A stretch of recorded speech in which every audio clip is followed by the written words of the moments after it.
রেখেছে communist party, কিন্তু তার পরিবার জানতে পারেনি যে কে খুন করেছে, কে আসামি। এই হচ্ছে কমিউনিস্টের শাসন। আর বন্ধুরা, আপনারা জানেন 1988 থেকে 99 যখন কংগ্রেস টিউজিএস এর শাসন ছিল, তখন আপনাদের এই লাল বাহাদুর চৌমুহনীতে আমাদের ভারতীয় জনতা পার্টির উপনির্বাচনের প্রার্থী ছিল শ্যামলী শর্মা। ওনাকে 3 সন্ধ্যাবেলা প্রকাশ্যে খুন করেছে জনসভার মধ্যে। এ হচ্ছে জুট আমলের শাসন। আর জুট আমলের শাসনে আমাদের এই কলেজ লেকের পার সবিতা দেবনাথ করে এক মহিলাকে রেপ করে মার্ডার করে পুকুর কলেজ লেকে ফেলে দিয়েছে। কমিউনিস্টের শাসন আর হচ্ছে সিপিএম এর শাসন। এই দুটো খনি দল এখন জোট বেঁধেছে বিজেপির উন্নয়নকে স্তব্ধ করা দেওয়ার জন্য। কমিউনিস্ট শাসনে আপনারা দেখেছেন, জোট শাসনে আপনারা দেখেছেন। এই দুটো খনি দল এখন অবশুভ জোট করেছে বিজেপির উন্নয়নকে স্তব্ধ করার জন্য। তাই বন্ধুরা, আপনাদের কাছে আমার বিনম্র অনুরোধ, আগামী 16 ফেব্রুয়ারি যে আমাদের ভোটাধিকার আছে প্রত্যেকের, এই যে দুটো খুনি দলকে উচিত শিক্ষা দেওয়ার জন্য আপনারা পদ্মমূল্যে ভোট দিয়ে তাদের জামানত বাজেয়াপ্ত করে তা প্রমাণ করে দেবেন যে খুনিদের সাথে এই এলাকাবাসী কেউ নেই। এই বলে আমি আমার বক্তব্য শেষ করছি। ভারত মাতা কি জয়, বিজেপি জিন্দাবাদ। ধন্যবাদ। আজকের সভার সভাপতি শ্রদ্ধেয় শ্রী দীপক চন্দ্র কর মহোদয়কে এখন বক্তব্য রাখার জন্য অনুরোধ করব ত্রিপুরা প্রদেশ বিজেপির সদস্য তথা ত্রিপুরার চেয়ারম্যান শ্রদ্ধেয় শ্রী সন্তোষ শাহ মহোদয়কে। ভারত মাতা কি জয়। আজকে লাল বাহাদুর চৌমুহনীতে ভারতীয় জনতা পার্টি সমর্থনে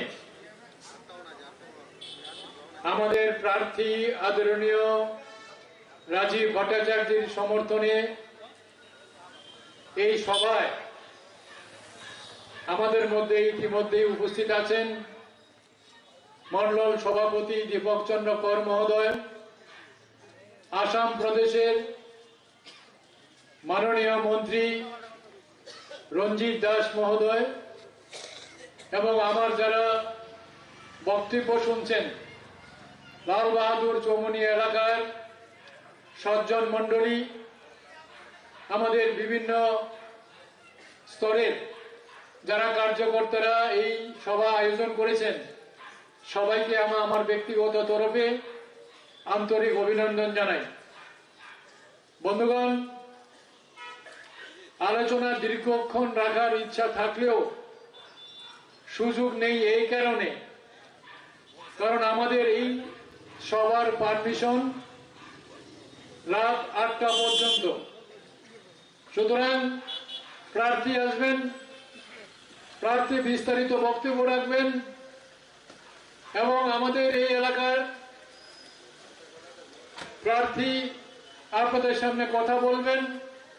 সুতরাং ইচ্ছা থাকলেও দীর্ঘক্ষণ আমার বলার সুযোগ নেই। যেহেতু বলতে বলা হয়েছে, একটা জিনিস পরিষ্কার, আগামী 16 ফেব্রুয়ারিতে এই ত্রিপুরা রাজ্যের ভবিষ্যৎ নির্ধারিত হবে।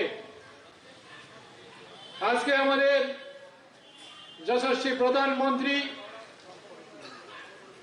উদয়পুরে এবং নর্থ ত্রিপুরাতে ধলাইতে 2টা মিটিং করেছেন এবং এই মিটিংয়ে ত্রিপুরাকে যেভাবে তুলে ধরেছেন যে ত্রিপুরার মানুষ হিসাবে, ত্রিপুরার একজন সাধারণ নাগরিক হিসাবে আমরা গর্ববোধ করতে পারি। 16 তারিখ নির্বাচন। ভারতীয় জনতা পার্টির একজন সাধারণ সমর্থক হিসাবে আমি আপনাদের সামনে প্রশ্ন রাখতে চাই,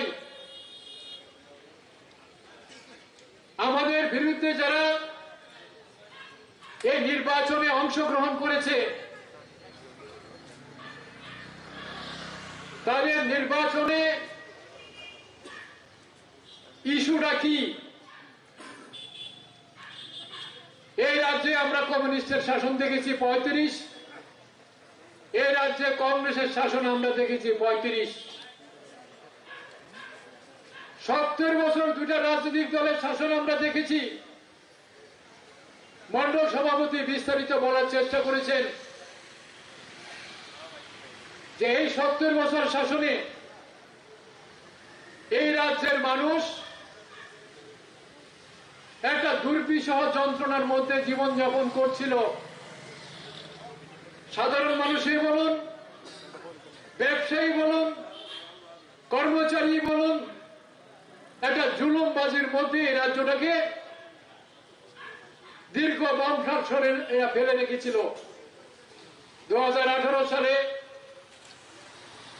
এই ভারতবর্ষের প্রধানমন্ত্রী, এই ভারতবর্ষের স্বরাষ্ট্রমন্ত্রীর নেতৃত্বে এই রাজ্যের লক্ষ মানুষ এই দুর্বিষহ জীবন থেকে মুক্তি পেয়েছে। এরা আবার নতুন করে মানুষকে বিভ্রান্ত করার চেষ্টা করছে।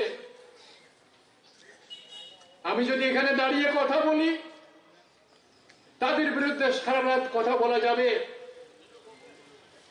সাম্প্রদায়িক দাঙ্গার কথা বলছে, এখন মহারাজা প্রদ্যুৎ কিশোর খানসার কথা বলছে। মহারাজা প্রদ্যুৎ কিশোর জনজাতিদের ঐক্যের কথা বলছে। আজকে যারা লাল বাহাদুর চৌমুহনীতে দাঁড়িয়ে আমাদের কথা শুনছেন, এই রাজ্যে আমরা বাস করি, যে রাজ্যে আমাদের জনজাতি অংশের মেয়েরা বাঙালি ঘরে বউ হিসেবে এসেছে, আর আমাদের অজনজাতি ঘরের মেয়েরা জনজাতি ঘরের বউ হিসেবে গেছে। আমাদের মধ্যে সাম্প্রদায়িক সম্প্রীতির অভাব ছিল না। আজকে সারা ত্রিপুরাকে একটা অস্থির পরিবেশ করার চেষ্টা করছে। আজকে আমাদের মধ্যে ইতিমধ্যে উপস্থিত হয়েছেন আপনাদের এলাকার আমাদের ভারতীয় জনতা পার্টির প্রাক্তন সহসভাপতি সুবল ভৌমিক মহোদয়। যেহেতু সময় কম, ইচ্ছা থাকলেও দীর্ঘ বক্তব্য আমাদের রাখা সম্ভব না। এই যে আজকে কংগ্রেস এবং কমিউনিস্ট এরা জোট করেছে, একটা সময় আমরা গর্বের সঙ্গে বলতাম আমরা কংগ্রেস করি, আমরা জাতীয়তাবাদে বিশ্বাস করি। ইন্দিরা গান্ধী সমাজতন্ত্রের কথা বলতো, আমরা ছাত্র জীবনে আকৃষ্ট হয়েছি যে এই দেশে সমাজতন্ত্র প্রতিষ্ঠা করা যাবে। সেই কংগ্রেসকে আমরা আজকে কোথায় নিয়ে দাঁড়িয়েছে দেখতে পাচ্ছি। মাত্র 13খানা আসন নিয়ে সিপিএম এর কাছে মুচলেখা দিয়ে এই রাজ্যের কংগ্রেসকে বিক্রি করে দিয়েছে। যারা একটা সময় বলতো আর নাই দরকার বামফ্রন্ট সরকার, যে কংগ্রেসীরা এক সময় বলতো আর নাই দরকার বামফ্রন্ট সরকার, আর সেই সিপিএম এর নেতৃত্বে যারা কংগ্রেসের অতীত দিনে যারা পথ দেখিয়েছিলেন, ইন্দিরা গান্ধীকে ডাইনি বানিয়েছিলেন আর স্লোগান দিচ্ছিল অলি গলি মে চোর হে, রাজীব গান্ধী চোর হে। কি এমন ঘটনা ঘটলো ত্রিপুরা রাজ্যে যে রাতারাতি দুইটা পরস্পর বিরোধী দল যারা একে অপরকে খুন করতে দ্বিধাবোধ করেনি, কংগ্রেস করে হাজার হাজার কংগ্রেস কর্মীর রক্তে ত্রিপুরা রাজ্যের রাজপথ রঞ্জিত হয়েছে। সেই জায়গায় দাঁড়িয়ে আজকে শুধু নিজেদের ব্যক্তি স্বার্থ চরিতার্থ করার জন্য এই রাজ্যকে পিছিয়ে নেওয়ার কারণে, কারণ ভারতীয় জনতা পার্টির নেতৃত্বে যেভাবে উন্নয়নের কর্মযজ্ঞ চলছে, এটা যদি বিশ্লেষণ করা যায় সারা রাত্র চলে যাবে। যেহেতু 8টা পর্যন্ত আমাদের পারমিশন দেওয়া নির্বাচন কমিশনের গাইডলাইন অনুযায়ী, আমি দীর্ঘায়িত না করে আপনাদের কাছে আবেদন রাখবো, আপনারা সমাজের সবচেয়ে শিক্ষিত অংশের মানুষ, বনমালীপুরের মানুষ এই রাজ্যকে পথ দেখায়। সুতরাং আপনারা বিশ্লেষণ করবেন, আপনারা আলোচনা করবেন, আপনারা দেখবেন সবকিছু মিলিয়ে আমাদের যে প্রার্থী ভারতীয় জনতা পার্টির রাজীব ভট্টাচার্যকে পদ্মফুল চিহ্নে ভোট দিয়ে আগামী 16ই ফেব্রুয়ারি আপনারা বিধানসভা যাওয়ার জন্য সবাই মিলে সহযোগিতা করবেন। এই কথা বলে আমি আমার কথা বলে শেষ করছি। নমস্কার। প্রদেশ বিজেপি সভাপতি Shri Rajib Bhattacharya welcome. Rajib Bhattacharya welcome. Rajib Bhattacharya welcome. Rajib Bhattacharya welcome. বলে বলে ভারত মাতা কি, মাতা কি, বন্দে বন্দে বন্দে, বিজেপি বিজেপি। এখন সংক্ষিপ্ত বক্তব্য রাখার জন্য অনুরোধ করব প্রাক্তন প্রদেশ বিজেপির সহসভাপতি শ্রদ্ধেয় শ্রী সুবল ভৌমিক মহোদয়কে।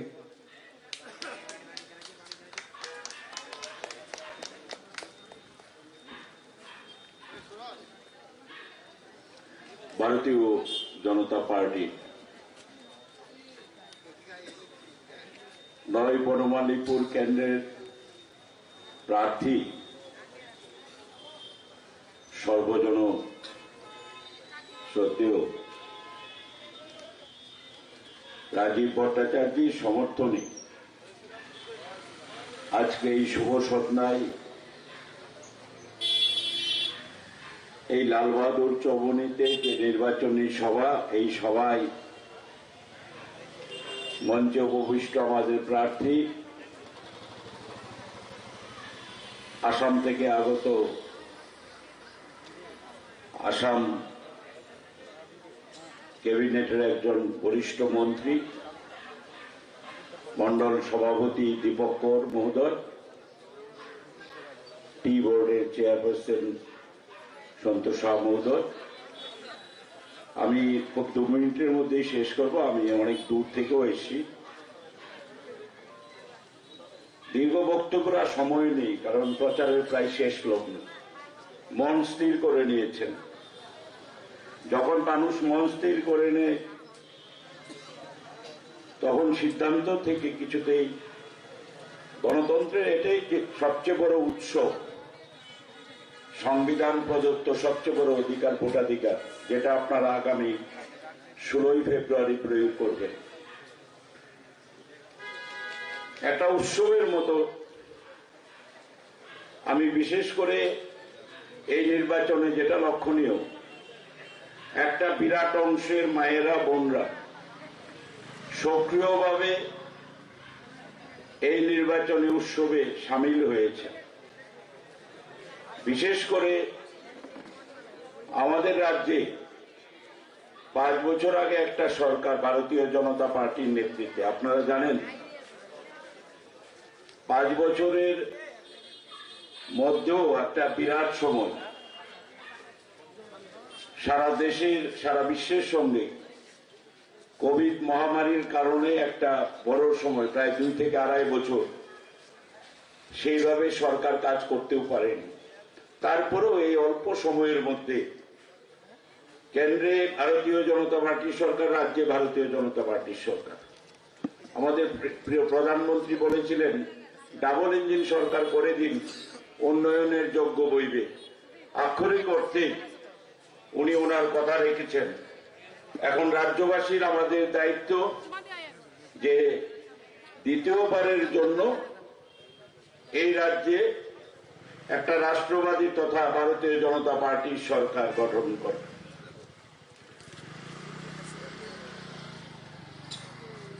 রাজনৈতিকভাবে কিছুটা বিভ্রান্ত করার চেষ্টা হচ্ছে, সেটা সন্তোষদা বললেন, আমি আর এই বিষয়ে যাচ্ছি না। উন্নয়নের প্রশ্নে ত্রিপুরা বা উত্তর পূর্ব ভারতকে এই 8 বছরের মধ্যে, মানে প্রধানমন্ত্রী নরেন্দ্র ভাই দামোদর দাস মোদী প্রধানমন্ত্রী হওয়ার পরে 8 বছরের মধ্যে এই উত্তর পূর্ব ভারতকে মূল স্রোতে নিয়ে গেছেন। আজকের দিনে উত্তর পূর্ব ভারতের 7খানা রাজ্যের মধ্যে 6খানা রাজ্যে ভারতীয় জনতা পার্টির সরকার, একমাত্র মিজোরাম ছাড়া। আজকে উত্তর পূর্ব ভারত মূল স্রোতে আমাদের প্রিয় প্রধানমন্ত্রীর উদ্যোগে, তার সঙ্গে ত্রিপুরা, আমরা খুব অল্প সময়ের মধ্যে অনেকগুলো উন্নয়নের প্রকল্প পেয়েছি। বিশেষ করে রেলওয়েজ, এয়ারওয়েজ এবং ন্যাশনাল হাইওয়ে, একটা ছিল, এখন মোট 7খানা হয়েছে। কাজ চলছে, আগামী 2 বছরের মধ্যে সবগুলো হয়ে যাবে। আন্তর্জাতিক বিমানবন্দর, সাবরুমে মৈত্রী সেতু, আপনারা জানেন যে এশিয়ার 2য় বৃহত্তম গভীর বন্দর হচ্ছে চট্টগ্রাম বন্দর, তার সঙ্গে কানেক্ট করা হচ্ছে এবং কিছুদিনের মধ্যেই Tripura gateway of north east হবে। আমাদের আর্থসামাজিক অবস্থা পরিবর্তন হবে। রাজ্য অনেক উন্নয়ন করেছে, বিশেষ করে গরিব মানুষ, নতুন করে 2 লক্ষের উপর ঘর, সব মিলিয়ে 3.5 লক্ষ গরিব পরিবারকে ঘর দেওয়া হয়েছে। 2000 টাকা সামাজিক ভাতা করা হয়েছে।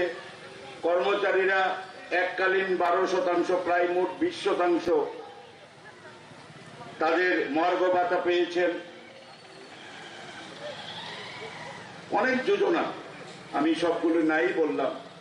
একটা উন্নয়নের ধারাবাহিকতা চলছে, ওটাকে স্তব্ধ করে দেওয়ার জন্য এই রাজ্যে নতুন করে আরেকটা ষড়যন্ত্র হয়েছে। কংগ্রেস, সিপিএম নিজেদের জোট করে এই উন্নয়নের গতিকে স্তব্ধ করতে চাইছে।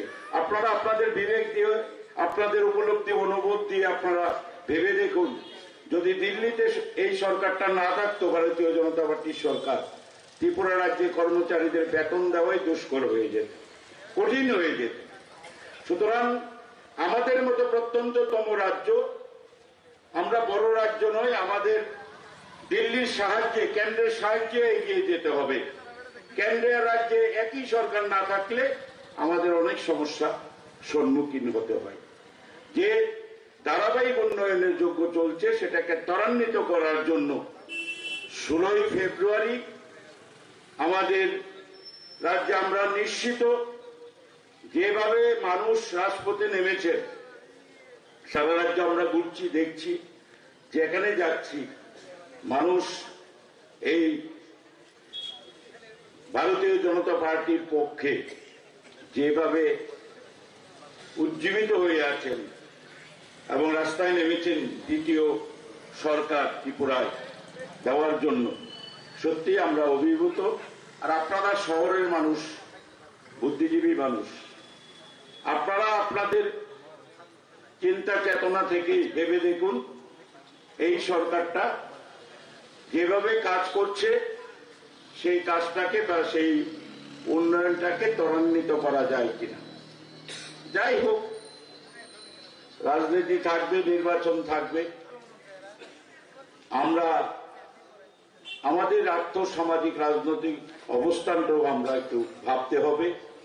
কমিউনিস্ট পার্টি 25 বছর শাসন করেছে, ওরা খুব ভালো করে জানে গরিব না থাকলে কমিউনিস্ট পার্টি থাকবে না। মানুষকে গরিব করে রাখো, মানুষকে দারিদ্র সীমার নিচে রাখো।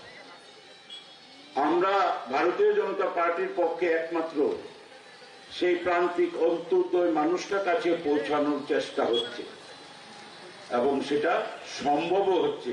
তাকে আর্থসামাজিক রাজনৈতিকভাবে একটা পরিবর্তন আনা, সেটাকে মাথায় রেখে আপনারা সবাই ঐক্যবদ্ধভাবে, আর মাঝখানে 2 দিন প্রচারের প্রায় শেষ লগ্ন, আর 2 দিন আছে, এর মধ্যে যারা এখনো বাড়িতে বসে আছে বা বিভ্রান্ত হয়ে আছে, এই অল্প সময়ের মধ্যে ওই মানুষগুলির সঙ্গে আপনারা যোগাযোগ গড়ে তুলুন এটা একটা সামগ্রিক লড়াই, রাজ্যের উন্নয়নে আমরা সামিল হয়েছি। এটা ভারতীয় জনতা পার্টিকে শুধু একটা রাজনৈতিক দল বা রাজনৈতিক দলের প্রার্থী সেটা নয়, আজকের ভারতবর্ষে আমাদের প্রিয় প্রধানমন্ত্রী নরেন্দ্র ভাই দামোদর দাস মোদী শুধু দেশ নয় সারা বিশ্বকে নেতৃত্ব দিচ্ছে। আপনারা জানেন G20 সভাপতি করেছেন ওনাকে, তাবর তাবর পৃথিবীর প্রথম সারির 20টা দেশের সভাপতি উনি। সুতরাং 130 কোটি মানুষ, এত জাতি, এত ধর্ম, এত বর্ণ, এত ভাষাভাষী মানুষ আর পৃথিবীর কোন দেশে নেই। 130 কোটি মানুষকে এক কাট্টা করে যেভাবে উন্নয়নের পথে যাচ্ছে, একটা সময় ভারতবর্ষ শুধু একটা দুর্ভিক্ষের দেশ, ভারতবর্ষে শুধু গরিব মানুষের দেশ, ভারতবর্ষের দিকে ফিরেও তাকাতো না। আজকে সেই ভারতবর্ষকে সারা পৃথিবী সময় করছে। একটা সময় আমরা লক্ষ্য করেছি, পাকিস্তান বলতো প্রতিদিন ঘুম থেকে উঠে কাশ্মীর চাই, কাশ্মীর চাই, কাশ্মীর চাই। আজকে আর বলে না, আজকে বলে খাদ্য চাই, বাঁচতে চাই, বাঁচতে চাই। আমাদের প্রধানমন্ত্রী সেই জায়গাটায় নিয়ে গেছেন। আজকে সব দেশ কান পেতে থাকে নরেন্দ্র মোদী কি বলছে, ভারতবর্ষ কি বলছে। সুতরাং এমন একটা দেশের, এমন একটা রাষ্ট্রের এমন একজন প্রধানমন্ত্রী, আর আমাদের এই রাজ্যের মুখ্যমন্ত্রী অত্যন্ত সজ্জন ভালো মানুষ। উনি ওনার হৃদয় থেকে, অন্তর থেকে চেষ্টা করছেন, অল্প সময়ের মধ্যেও অনেকটা চেষ্টা করে যাচ্ছেন। সবাই আমরা সহযোগিতা করছি। আমাদের প্রদেশের সভাপতি উনি নিজেই প্রার্থী হয়েছেন। আমরা অত্যন্ত ভাগ্যবান, আগে পেয়েছিলাম মুখ্যমন্ত্রী, এবার পেয়েছি পার্টির সভাপতি। সুতরাং আমরা মনে করি যে এই বনমালীপুরে উন্নয়নে, রাজ্যের উন্নয়নে, সামগ্রিক ত্রিপুরার উন্নয়নে আগামী দিনে কাজ করে যাবে আমাদের দ্বিতীয়বারে যে মন্ত্রিসভা শপথ নেবে সেই মন্ত্রিসভা। এইটুকু আশা করে সবাইকে আবার আমার হৃদয়ের অন্তঃস্থল থেকে প্রীতি, শুভেচ্ছা ও নমস্কার জানিয়ে আমার ছোট্ট দুটো কথা এখানেই শেষ করছি। বন্দে মাতরম, ভারত মাতা কি জয়। ধন্যবাদ শ্রদ্ধেয় শ্রী সুবল ভৌমিক মহোদয়কে। এখন বক্তব্য রাখার জন্য অনুরোধ করব ত্রিপুরা প্রদেশ বিজেপি সভাপতি তথা 9 বনমালীপুর বিধানসভা কেন্দ্রের ভারতীয় জনতা পার্টির মনোনীত প্রার্থী শ্রদ্ধেয় শ্রী রাজীব ভট্টাচার্য মহোদয়কে। বলো বলো ভারত মাতা কি, মাতা কি, বন্দে বন্দে বিজেপি জিন্দাবাদ। আজকে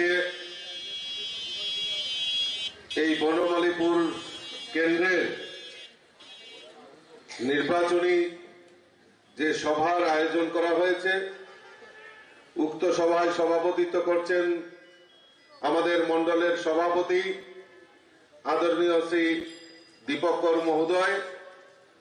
উপস্থিত রয়েছেন আমাদের আসামের মাননীয় মন্ত্রী শ্রী রঞ্জিত দাস মহোদয়, আমাদের রাজ্য কমিটির সদস্য এবং ত্রিপুরা টি কর্পোরেশনের মাননীয় চেয়ারম্যান আদরণীয় সন্তোষ সাহা মহোদয়, এবং আমাদের সবার প্রিয় এই এলাকার রাজনৈতিক ব্যক্তিত্ব ভারতীয় জনতা পার্টির নেতা আদরণীয় সুবল ভৌমিক মহোদয়, উপস্থিত আমার দেবদুর্লভ কার্যকর্তা এবং অত্র এলাকার শুভবুদ্ধি সম্পন্ন নাগরিক যারা রয়েছেন, আমি সকলকে আপনাদের নতমস্তকে আমি প্রণাম করছি, অভিনন্দন জানাচ্ছি, শুভেচ্ছা জানাচ্ছি। বন্ধুগণ, আপনারা অবগত আছেন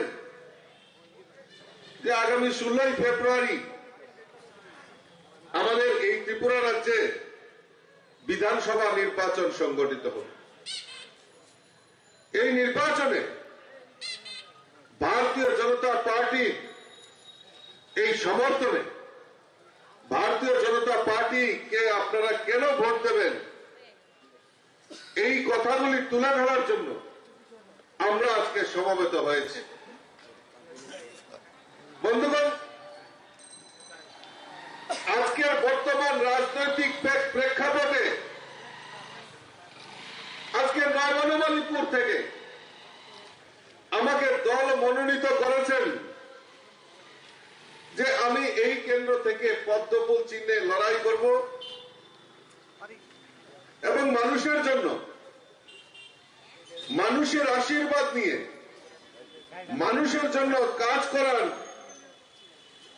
একটা সুযোগ এই নয় বনমালীপুরবাসী আমাকে করে দেবেন।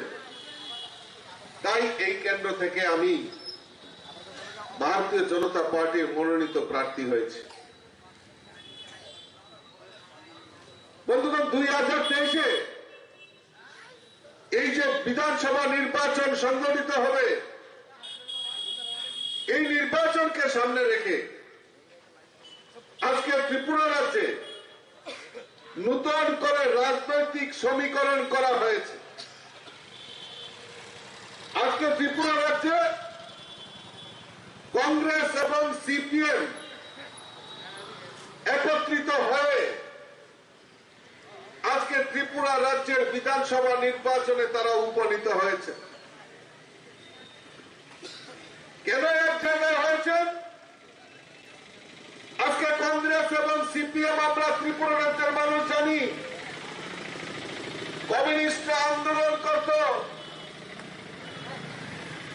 ওই সিপিএম ওই কংগ্রেসের বিরুদ্ধে, সাম্রাজ্যবাদের বিরুদ্ধে, পুঁজিবাদীর বিরুদ্ধে ওই কমিউনিস্ট আন্দোলন করত। আর আমরা স্লোগান শুনতাম কমিউনিস্টদের, যে অলি গলি মে শোর হে, রাজীব গান্ধী চোর হে, ইন্দিরা গান্ধীর কালো হাত ভেঙে দাও, গুড়িয়ে দাও। এই স্লোগান আমরা শুনতাম। আর আজকে ওই কমিউনিস্টরা ওই কংগ্রেসীদের সঙ্গে আজকে একজোট হয়েছে। আর ওই কংগ্রেসীরাও ওই স্লোগান দিত, চীনের দলাল চীনে যাও, দেশ আমাদের করতে দাও। আমি প্রশ্ন রাখতে চাই, এই লালবাজার উচ্চমণি এলাকায় যারা আজকে সমবেত হয়েছেন, যারা এই এলাকার শুভবুদ্ধি সম্পন্ন নাগরিক রয়েছেন, আমি আপনাদের মাধ্যমে জানতে চাই যে আজকে কংগ্রেস এবং সিপিএম একে অপরের বিরুদ্ধে স্লোগান দিয়েছে, আজকে তারা একজোট হয়ে নির্বাচনের লড়াই করার জন্য তারা একজোট হয়েছে।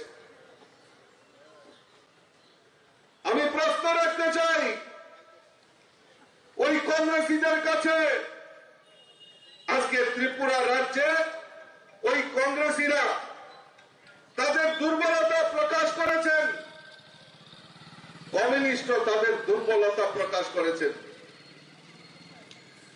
যে সিপিএম এই রাজ্যের বুকে 25 বছর রাজত্ব করেছে, আজকে সিপিএম এর দেউলিয়াপন এমন জায়গায় গেছে যেখানে ভারতবর্ষের কংগ্রেস আজকে ডুবন্ত তরী। সেই কংগ্রেসের সঙ্গে আজকে সিপিএম আতাত করে 2023-এর বিধানসভা নির্বাচন লড়ছে। এটাই প্রমাণিত হয়েছে ত্রিপুরা রাজ্যে চিরতরের সিপিএম ওই ভাইরাস ত্রিপুরা রাজ্য থেকে উৎখাত হয়ে গেছে বন্ধুগণ।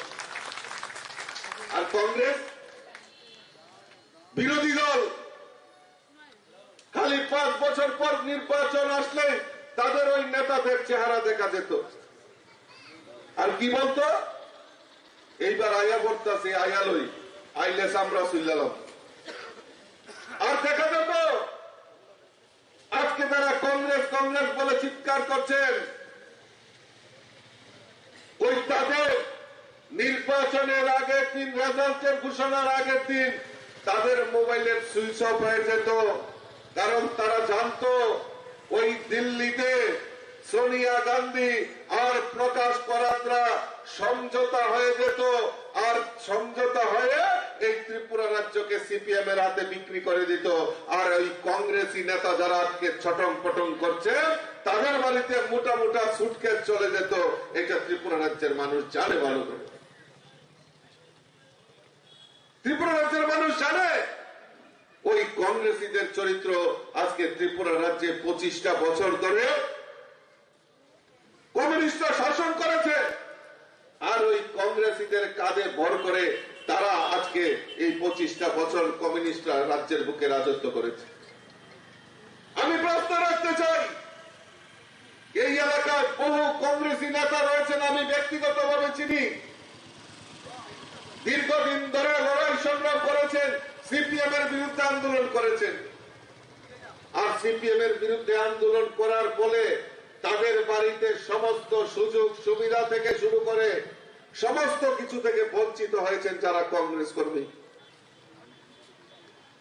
তাদের বাড়ি ঘরে হামলা হুজ্জতি পর্যন্ত হয়েছে, খুন পর্যন্ত হতে হয়েছে। আপনারা নিশ্চয়ই ভুলে যাননি, এই নয় বনমালীপুর থেকে কংগ্রেসের বিধায়ক মধুসূদন সাহা, চিত্তরঞ্জন এলাকায় ওনার বাড়ি, এই চিত্তরঞ্জন এলাকায় মধুসূদন সাহাকে ওনার বাড়ির সামনে নৃশংসভাবে হত্যা করেছে সিপিএম এর পিয়ন। আমরা জানতে চাই এই বনমালীপুরবাসী ওই মধুসূদন সাহাকে কারা হত্যা করেছে। আজ পর্যন্ত জানতে পারেনি ত্রিপুরা রাজ্যের মানুষ ওই মধুসূদন সাহাকে কে হত্যা করেছে। আর ওই মধুসূদন সাহা তাকে কেন খুন হতে হয়েছে, তার একটাই কারণ, মধুসূদন সাহা কংগ্রেস করত, সিপিএম এর বিরুদ্ধে আন্দোলন করে তুলেছিল, সিপিএম এর বিরুদ্ধে কথা বলেছিল, তাই মধুসূদন সাহাকে এই উনার নিজ বাড়িতে উনাকে শহীদ হতে হয়েছিল। আজকে জানতে চাই বনমালীপুরবাসী ওই কংগ্রেসী নেতাদের কাছে যে মধুসূদন সাহার দোষ কোথায় ছিল, মধুসূদন সাহার হত্যাকারীদের সঙ্গে আজকে কিভাবে গঠবন্ধন হলো। এমন বহু কংগ্রেসী নেতা আছেন যারা বিগত দিনে কংগ্রেস করার সুবাদে তাদের বাড়িতে হামলা হুজ্জতি হয়েছে। আমি নামগুলি বলছি না, নাম বলতে অনেক সময় লেগে যাবে। আর সিপিএম এর রাজত্বকালে কংগ্রেসের জোট পিরিয়ডের কথা কংগ্রেসীরা কীর্তন দিয়ে বলত, কংগ্রেস টিউজেএস এর জোটের কথা, কালো দিনের কথা এই ত্রিপুরা রাজ্যের মানুষ ভুলে যায়নি। কমিউনিস্টরা তা নিয়ে প্রচার প্রসার করত, জোট পিরিয়ডের কথা মানুষকে স্মরণ করিয়ে দিত। হামলা হুজ্জতি থেকে শুরু করে খুন খারাপি এই ত্রিপুরা রাজ্যে কত না সংগঠিত হয়েছে।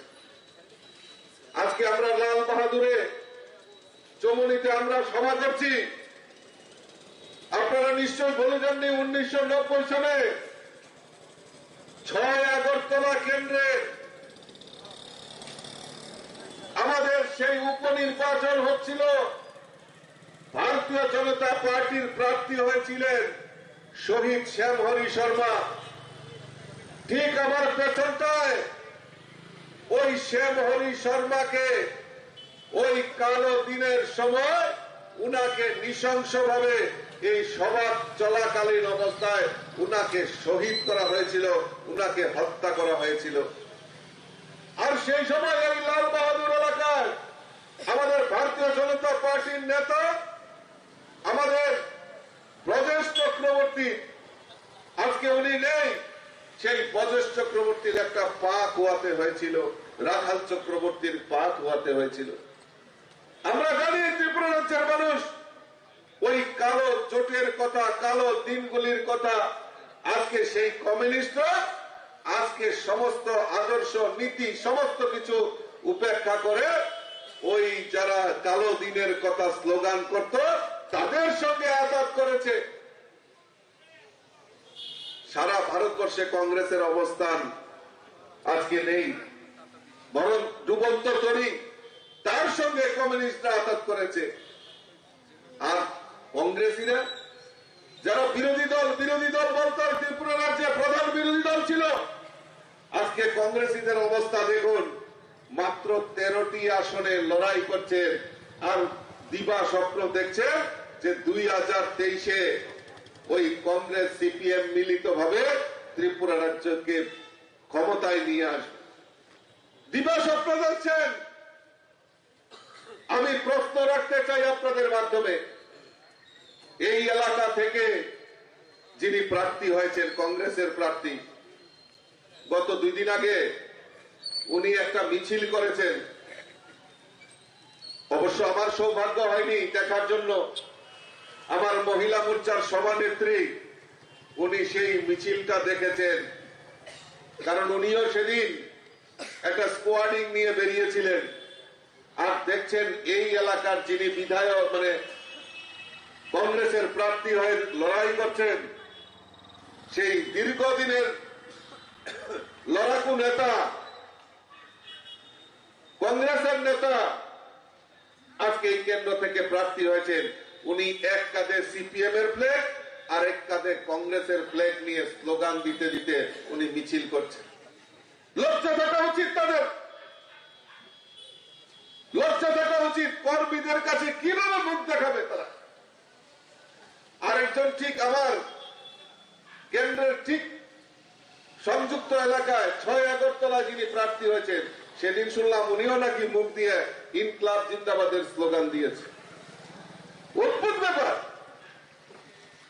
মানুষকে বিভ্রান্ত করানো। আরে কাদের সাথে জোট হয়েছে? আমি প্রশ্ন রাখতে চাই। আপনাদের বাড়িতে বাড়িতে ভোট ভিক্ষার জন্য যাবে, জিজ্ঞেস করবেন না তাদেরকে যে আপনারা কাদের সাথে আপনারা জোট ভোট করেছেন? উত্তর দিতে পারবে না, উত্তর দিতে পারবে না। কারণ তারা কোন নীতি আদর্শ সমস্ত কিছু জলাঞ্জলি দিয়ে ওই শুধু একটাই, কামানি বাণিজ্য বন্ধ হয়ে গেছে। বিজেপি সরকার আসার পর এই রাজ্যের কামানি বাণিজ্য বন্ধ হয়ে গেছে। ওই কামানি বাণিজ্য বন্ধ হওয়ার ফলে তাদের খুব অসুবিধা হচ্ছে। তাই সমস্ত আদর্শ নীতি সমস্ত কিছু জলাঞ্জলি দিয়ে আজকে শুধু একটাই স্বপ্ন, 2023-এ কিভাবে ক্ষমতায় আসা যায়। লজ্জা হয়। গতকালকে এই কেন্দ্রের যিনি বিরোধী দল প্রার্থী, কংগ্রেসের প্রার্থী, রাম ঠাকুর সংঘ এলাকায় উনি বক্তব্য রাখছেন। বক্তব্য রাখতে রাখতে উনি বলছেন যে আমরা ভুল করেছি, আরো 5 বছর আগে আমাদের মিলন দরকার ছিল, বিয়েটা একটু দেরিতে হয়েছে, লেট ম্যারেজ হয়েছে, বিয়েটা আরো আগেও করা দরকার ছিল। কারণ দেখছে লেট ম্যারেজ হয়েছে, এখন যদি বাচ্চা কাচ্চা হয় পালতে পালতে অসুবিধা হইব, আরো আগে বলে দুটো অনেক দরকার ছিল। লজ্জাও নেই তাদের, অদ্ভুত ব্যাপার। কাজেই বন্ধু, আপনার পবিত্র ভোট, এই পবিত্র ভোট দেওয়ার সময় অন্তত পক্ষে চিন্তা করবেন যে আজকে এই কংগ্রেস কমিউনিস্টরা যে জোট করেছে, যে জোট আর ভোট, আপনারা বলুন তো বুকে হাত দিয়ে, তারা পরিষ্কার আপনাদের সামনে কোন উপস্থাপন করতে পেরেছেন কিনা যে কাদের স্বার্থে জোট হয়েছে, এই জোটের কি ভূমিকা হবে, আগামী দিন কি ত্রিপুরার ভবিষ্যৎ হবে, কোনো কিছু বলতে পারবে না বন্ধুগণ। তাই আমি আপনাদের কাছে অনুরোধ রাখব, 16 তারিখ ভোট দেওয়ার সময়, আপনার সেই পবিত্র ভোট দেওয়ার সময় অন্তত পক্ষে চিন্তা করবেন বন্ধুগণ। এই রাজ্যের বুকে 2018-তে ভারতীয় জনতা পার্টির সরকার ত্রিপুরা রাজ্যে প্রতিষ্ঠিত হয়েছে। আর 25 বছর একটা স্লোগান আমরা শুনেছি, ইনকলাব জিন্দাবাদ, আমরা খাবো তোমরা বাদ। এখন সেই স্লোগান পরিবর্তন হয়েছে রাজ্যের বুকে। কি স্লোগান হয়েছে? সবকা সাথ, সবকা বিকাশ, সবকা বিশ্বাস আর সবকা প্রয়াস নিয়ে ভারতীয় জনতা পার্টির সরকার এই ত্রিপুরা রাজ্যে পরিচালিত হচ্ছে। বন্ধুগণ, এই রাজ্যের বুকে কমিউনিস্টরা শাসন করেছে, আর কি বলেছেন যে আমরা গরিবের সরকার, গরিবের সরকার। আরই সর্বনাশ। আপনারা বলবেন তো যে 25 বছরের সিপিএমরা এই রাজ্যের বুকে একটা গরিবদের জন্য কোন পরিকল্পনা নিয়েছে কিনা? কোন পরিকল্পনা নেয়নি। গরিবকে আরো কিভাবে গরিব বানানো যায় তার ব্যবস্থা এই কমিউনিস্টরা করেছে বন্ধুগণ। আজকে আমরা সৌভাগ্যবান 2018-তে ভারতীয় জনতা পার্টি সরকার প্রতিষ্ঠার পর এই 5 বছরে আমাদের এই ত্রিপুরা রাজ্যে যারা গরিব অংশের মানুষ রয়েছেন প্রায় 3 লক্ষ গরিব পরিবারকে প্রধানমন্ত্রী আবাসন যোজনায় পাকা বাড়ি নির্মাণের ব্যবস্থা ভারতীয় জনতা পার্টি সরকার করেছে। তার জন্য কোনো চাঁদা তুলতে হয়নি, তার জন্য কোনো দালালকে পয়সা দিতে হয়নি। ওই বেনিফিশিয়ারিদের টাকা সরাসরি ব্যাংকের মাধ্যমে প্রদান করার ব্যবস্থা আমাদের ভারতীয় জনতা পার্টি সরকার করেছে। বিগত দিনে আমরা দেখেছি এই রাজ্যের বুকে ওই ইন্দিরা আবাস যোজনার নামে ঘর বন্টন করা হতো, আর এই ইন্দিরা আবাস যোজনার যে ঘর, সেই ঘর কোথায় বন্টন করা হতো, সেই ঘর কোথায় বন্টন করা হতো, টাকা কোথায় দেওয়া হতো? ওই এলসিএম, ডিসিএম, সিসিএম নেতার বাড়িতে নতুবা সিপিএম এর পার্টি অফিসে সেই টাকাগুলি ডিস্ট্রিবিউশন হতো। আর অর্ধেক টাকা ওই এলসিএম, ডিসিএমরা তারা উপভোগ করত, আর বেনিফিশিয়ারিদের মাত্র অর্ধেক টাকা দেওয়া হতো। কিন্তু মোদিজির কল্যাণের বলে আজকে বেনিফিশিয়ারিদের টাকা ডাইরেক্ট ডিবিটির মাধ্যমে আজকে প্রদান করার, ব্যাংকের মাধ্যমে বেনিফিশিয়ারিদের টাকা দেওয়ার ব্যবস্থা ভারতীয় জনতা পার্টি সরকার করেছে। আজকে প্রত্যেক গরিবের বাড়িতে পাকা শৌচালয়ের ব্যবস্থা ভারতীয় জনতা পার্টি সরকার করেছে। আর এই টাকাও, এই শৌচালয় নির্মাণের টাকাও ডাইরেক্ট যাতে বেনিফিশিয়ারিদের ব্যাংক অ্যাকাউন্টে যায় তার ব্যবস্থা ভারতীয় জনতা পার্টি সরকার করেছে। কারণ আমরা দেখেছি বিগত দিনে এই রাজ্যের যারা গরিবদের টাকা আত্মসাৎ করেছে, আপনারা নিশ্চয়ই ভুলে যাননি। এই লাল বাহাদুর চৌমনি থেকে আমার মনে হয় খুব সম্ভবত 5 কিলোমিটার হবে বনকুমারী এলাকা, সিপিএম এর নেতা, এলসিএম নেতা সমর আচার্যী, আপনারা নিশ্চয়ই ভুলে যাননি। এখানে মায়েরা বেশি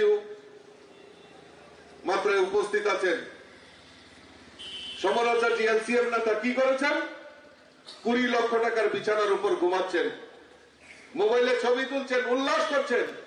সাংবাদিকরা খবর পেয়ে ওনার বাড়িতে ছুটে গেলেন, সামলদা এই টাকা কই পেলেন? ভাই কইও না, গরিব মানুষের লেট্রিনের টেয়া খাইলেছে। আমরা জানি এরকম সমর আচার্যের মতো এরকম এলসিএম নেতা এই লাল বাহাদুর এলাকায় রয়েছেন, যারা বিগত দিনে গরিব মেহনতি মানুষের টাকা, বেনিফিশিয়ারিদের টাকা আত্মসাৎ করে তাদের ব্যক্তিগত সম্পত্তি করেছে। বন্ধুগণ, ভারতীয় জনতা পার্টি সরকার প্রতিষ্ঠার পর এই রাজ্যের প্রধানমন্ত্রী উজ্জ্বলা জ্যোতি যোজনার মাধ্যমে মহিলাদের নামে বিনা পয়সায় এলপিজি কানেকশনের ব্যবস্থা ভারতীয় জনতা পার্টি সরকার করেছে। জল জীবন মিশনের মাধ্যমে প্রত্যেক গরিবের বাড়িতে পানীয় জলের ব্যবস্থা ভারতীয় জনতা পার্টি সরকার করেছে। সৌভাগ্য জ্যোতি যোজনার মাধ্যমে প্রত্যেক গরিবের বাড়িতে বিদ্যুতের ব্যবস্থা ভারতীয় জনতা পার্টি সরকার করেছে। আজকে রেশন শপে 11টা নিত্য প্রয়োজনীয় জিনিস আমরা ক্রয় করতে পারে, গরিবরা যাতে ক্রয় করতে পারে তার ব্যবস্থা ভারতীয় জনতা পার্টি সরকার করেছে। চাল, চিনি, আটা, ময়দা, গম, সয়াবিন আর সন্তোষদার কল্যাণে আমরা চাপাতাও রেশন শপে ক্রয় করতে পারছি। 11টা নিত্য প্রয়োজনীয় জিনিস ক্রয় করার ব্যবস্থা করেছে। আর আগে কি বলতো সিপিএম এরা? বলে রেশন শপে জিনিস পায় না মানে কেন্দ্র দেয় না। আরে কিছু না পাইলে কেন্দ্রীয় বলছো না, কেন্দ্রীয় বলছো না। আরে অহন কেমন হইতেছে? কর্মচারীরা দিয়ে পায় না, তাও কি কয় কেন্দ্রীয় বলছো না। সন্তোষদার মধ্যে মধ্যে এমন আন্দোলন হয়েছে ত্রিপুরা রয়েছে, এই রাজ্যে এমন আন্দোলন হয়েছে, ধরেন কোন কমরেড এলসিএম নেতা, তার মেয়ে অনেক কথা ছিল হয়েছে ছেলে, এবার অমুক দাদার ঘরে মেয়ের বদলে ছেলে হলো কেন, জবাব চাই, মোদী সরকার জবাব চাই, জবাব দাও। এরকম আন্দোলনও ত্রিপুরাতে হয়েছে। আজকে ভারতীয় জনতা পার্টি সরকার প্রতিষ্ঠার পর এই রাজ্যের গরিব মেহনতি মানুষ যারা রয়েছেন, যারা সামাজিক ভাতা 700 টাকা পেত। আমাদের প্রতিশ্রুতি ছিল বিজেপি সরকার আসলে আমরা সামাজিক ভাতা 2000 টাকা করব। আমরা এই সরকার, ভারতীয় জনতা পার্টির সরকার, ওই গরিবদের সামাজিক ভাতা 2000 টাকা করে আমরা সেটা করতে পেরেছি। আমরা সেটা মানুষের কাছে পৌঁছে দিয়েছি বন্ধুগণ। তার জন্য কোনো আন্দোলন করতে হয়নি এই ত্রিপুরা রাজ্যে। আজকে আমার মাতৃশক্তি এখানে বেশি উপস্থিত হয়েছে। আমরা দেবী দুর্গার পূজা করি, কালী পূজা করি, জগদ্ধাত্রী পূজা করি। আজকে আমরা মাতৃশক্তিকে আমরা আরাধনা করি। আর এখানে আমার বেশি মাত্রায় আমার দেবী দুর্গার অবতাররা এখানে বসে রয়েছেন, উপস্থিত হয়েছেন। আমি আপনাদের শ্রীচরণে প্রণাম জানাচ্ছি। আজকে ভারতীয় জনতা পার্টি সরকার প্রতিষ্ঠার পর এই রাজ্যের মহিলাদের সশক্তিকরণ করার জন্য ভারতীয় জনতা পার্টি সরকার বিভিন্ন উদ্যোগ গ্রহণ করেছে। এই রাজ্যের বুকে প্রায় 37,000 সেলফ হেল্প গ্রুপের মাধ্যমে রাজ্যের মহিলাদের সশক্তিকরণ করার কাজ ভারতীয় জনতা পার্টি সরকার করেছে। আজকে রাজ্যের মহিলাদের 33% রিজার্ভেশনের কাজ ভারতীয় জনতা পার্টি সরকার করেছে। পুলিশের চাকরির ক্ষেত্রে 10% রিজার্ভেশনের কাজ ভারতীয় জনতা পার্টি সরকার করেছে বন্ধুগণ। তাই বেশি মাত্রায় আমাদের এই মাতৃশক্তিরা এখানে সমবেত হয়েছে। আমি তাদেরকে শ্রদ্ধা জানাই।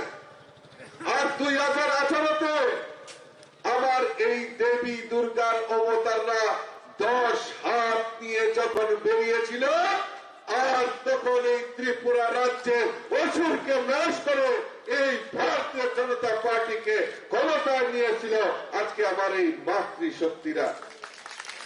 আজকে আমার এই সমাজে উপস্থিত মাতৃশক্তিদের যে উপস্থিতি, সেটা আবার প্রমাণ করেছে 2023-এ অন্য কোন দল নয়, ভারতীয় জনতা পার্টিকে এই ত্রিপুরা রাজ্যে পুনঃ প্রতিষ্ঠা করার জন্য আমার এই দুর্গা মায়েরা তৈরি হয়ে গেছে বন্ধুগণ। বন্ধুগণ, আমার আলোচনা আর দীর্ঘায়িত করছি না। আমাদের মধ্যে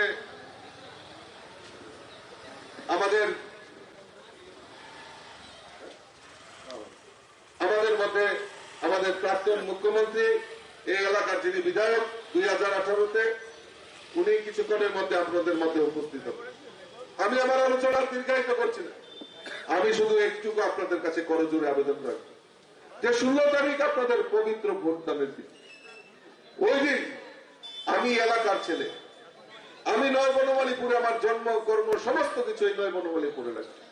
আমি আপনাদের কাছে আশীর্বাদ চাইছি যে একবার অন্তত পক্ষে সুযোগ করে দিন এবং আপনাদের সেবার কাজের জন্য, আপনাদের যাতে সেবা করতে পারি তার জন্য আপনারা একবার সুযোগ করে দিন, আশীর্বাদ করুন।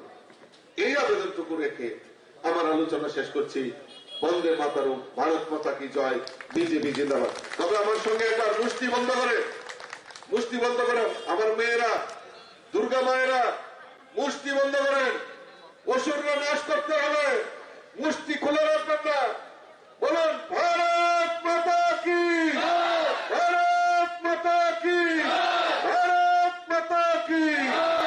সবাইকে নমস্কার, ধন্যবাদ। ধন্যবাদ। ত্রিপুরা প্রদেশ বিজেপি সভাপতি তথা নয় বনমালীপুর বিধানসভা কেন্দ্রের বিজেপি মনোনীত প্রার্থী শ্রদ্ধেয় শ্রী রাজীব ভট্টাচার্য মহোদয়কে। এখন বক্তব্য রাখার জন্য অনুরোধ করব মাননীয় সাংসদ আসামের শ্রদ্ধেয় কুইন পূজা মহোদয়াকে।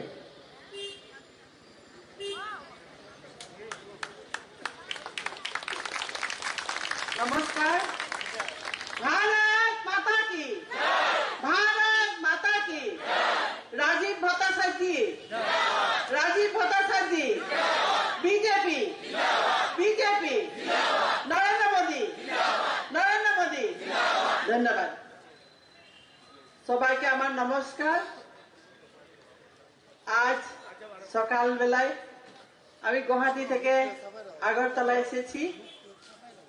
একমাত্র এইখানে প্রতিটা সমষ্টিতে আমাদের যে প্রার্থী এই নির্বাচনে প্রার্থিত্ব পেয়েছে আমার একটু যদি আমার শক্তি দিয়ে আমি কিছু সাহায্য করতে পারি, তাই জন্য আজ সকাল আমি এখানে পৌঁছেছি। আমার নাম কুইন ওঝা, আমি গৌহাটি সংসদীয় সমষ্টির আমি সাংসদ, আর প্রতিমা ভৌমিকের আমি মা। প্রতিমা আমাকে মা ডাকে, আর সেই জন্য আমাকে আপনাদের কাছে আসতে হয়েছে। আপনারা সবাই জানেন রাজীব ভট্টাচার্য জি বলল, উনারা যে বলল প্রতিটি কথাই সত্য। বহুদিন আগে আমি এখানে এসেছিলাম আগরতলায়। আজ যখন আমি এয়ারপোর্ট থেকে শহরের দিকে এগোয়েছি, তখন আমি দেখেছি ওই পরিবর্তন, যে পরিবর্তন আমাদের সর্বকালের সর্বোচ্চ আমার ভারতের প্রধানমন্ত্রী মাননীয় প্রধানমন্ত্রী নরেন্দ্র মোদীজি করার সফল এক প্রধানমন্ত্রী, আর ওনার আশীর্বাদে আগরতলার এই পরিবেশ আমি দেখতে পেয়েছি। বহুত পরিবর্তন হয়েছে। খালি যে ত্রিপুরার পরিবর্তন হয়েছে তা না, উত্তর পূর্বে সম্পূর্ণ 7 রাজ্য ছিল আমাদের, এখন 8 রাজ্য। উনি বলেন এই 8 রাজ্য বাস্তুশাস্ত্র মতে আমার অষ্টলক্ষ্মী, এই অষ্টলক্ষ্মীকে আমি খুব আদর করি। সেই জন্য উনি যখন প্রধানমন্ত্রী, ভারতের প্রধানমন্ত্রী হিসাবে কার্যভার নিলেন, তারপরে আমরা দেখেছি কি পরিবর্তন উত্তর পূর্বে হয়েছে, আপনারাও দেখেছেন। সিট যে ত্রিপুরার পরিবর্তন হয়েছে তাই না, আজ পুরা উত্তর পূর্বের পরিবর্তন হয়েছে। আগে উত্তর পূর্বে আমার আসামের সবচেয়ে বড় আমাদের প্রদেশ, আমাদের আজ আমি যদি দেখি খালি 2টো ছিল মেডিকেল কলেজ, আজ 24টা মেডিকেল, আসামে 24টা মেডিকেল কলেজ হচ্ছে, 7টা ক্যান্সার ইনস্টিটিউট হচ্ছে। আগে আমি ত্রিপুরায় নেমে ছোট্ট একটা বিমান এয়ারপোর্ট আমি দেখেছিলাম, আজ একটা মস্ত বড় এয়ারপোর্ট আমি দেখেছি। পাহাড়ি এলাকা, মেঘালয়া, অরুণাচল, নাগাল্যান্ড, মিজোরাম আর আসামের যেগুলো এয়ারপোর্ট আগে ছিল বন্ধ ছিল, সব এয়ারপোর্ট আজকাল খুলে গেছে। উনার মধ্যে এই অষ্টলক্ষ্মীতে যদি আমি কাজ না করি, এই লোকগুলোকে যদি আমি আদর না করি, তাহলে আমার লক্ষ্মী আমাকে খুব রাগ করবে, ক্ষম করবে। সেই জন্যে উনি যে বলেছেন যে আমি এই অষ্টলক্ষ্মীকে এক গতি দেব, যে গতিতে এই উত্তর পূব এক পরিবর্তন হয়, আর সেই পরিবর্তন উত্তর পূবে হয়েছে। এক সময় ছিল আমরা 7 বোন একসাথে ছিলাম, কিন্তু কংগ্রেসের ষড়যন্ত্রে আমরা আলাদা আলাদা হয়ে গেলাম। কিন্তু আমাদের আসামের মুখ্যমন্ত্রী উনি নাদার আহ্বায়ক, উনার আগ্রহে এই 7 স্টেট পুনরায় একসঙ্গে হয়েছে, আর এখন নাদার অধীনে আমরা একসঙ্গে হয়ে এক শক্তি হয়ে দাঁড়িয়েছি। এখানে কমিউনিস্টও থাকবে না, কংগ্রেসও থাকবে না, তৃণমূলও থাকবে না, কেউ থাকবে না। মোদী বলেছে সবকা সাথ সবকা বিকাশ, আর সেই জন্য উনি এই সমাজের প্রতিটি স্তরের সব লোককে নিয়ে সারা ভারতকে এক বিশ্বগুরুজি করার প্রয়াস উনি করেছেন, তিনি সফল হবে। আপনারা দেখেছেন গত 1 তারিখ থেকে G20, আগে এই G20 অংশীদার আমরা ছিলাম না, এখন ভারত স্ট্রং হয়েছে। মোদীজির আন্ডারে ভারত বিশ্বের এক শক্তিশালী দেশ, সেই জন্য এই G20 এবার মুখ্য ভূমিকা আমাদের মাননীয় প্রধানমন্ত্রীর এই রোলটা রয়েছে। আর উনি উত্তর পূর্বাঞ্চলে এই G20 আসামে আসামের 2 জায়গায় গুয়াহাটি আর ডিব্রুগড়ে G20 অধিবেশন হয়েছে। তাই আমি বলি মোদিজির আশীর্বাদে আমরা 18তে এখানে আমার গভর্নমেন্ট করেছিলাম। এবার আমি দেখেছি পরিবেশ, এখানে আরো বেশি অধিক বিধায়ক নিয়ে আমরা এখানে সরকার করব। কারণ সবকা সাথ সবকা বিকাশ যা প্রতিশ্রুতি মোদিজি দিয়েছিলেন, সে প্রতিশ্রুতি উনি আমাদেরকে রক্ষা করেছেন। সেই জন্য আমি ভাবি আজকে এইটা আমি আমার 3 নম্বর মিটিং আমি দেখেছি, কংগ্রেসের মিটিংও আমি দেখলাম, তৃণমূলের মিটিংও আমি দেখলাম, কিন্তু সেই জায়গায় লোকজন খুব কম। তার মানে কি এখনো ওরা যদিও এক জোট হয়েছে, ওরা এখনো আমাদের চেয়ে দুর্বল। সেই জন্য আমি ভাবি এখানে মারা এসেছে, আমার রাজীব ভাই বললেন কি আমাদের শক্তি মা দুর্গার শক্তি, মা কালীর শক্তি, যখন মারা জাগে তখন আর কোনো রক্ষা নেই। কারণ একটা ঘর মায়েরাই চালায়, আর দেশের যে আমার ভারতের যে মহিলারা আজকে আগে এসে মোদিজিকে সাপোর্ট করেছে।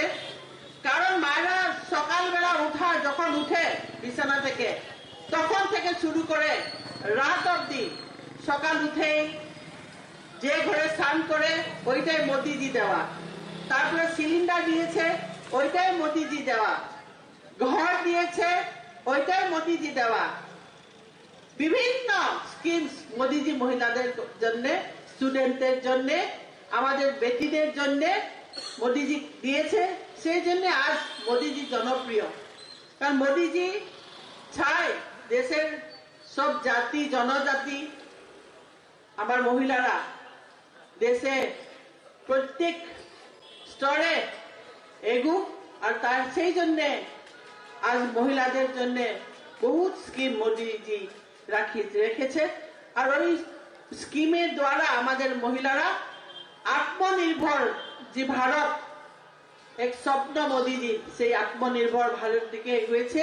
আমি ভাবি আমাদের মহিলারা এই যে নির্বাচনের প্রচার, পঞ্চায়েতে আমাদের 50%, কর্পোরেশনে আমাদের 50% হিস্সা, আর এখানে আমি শুনেছি 12 জন ক্যান্ডিডেট,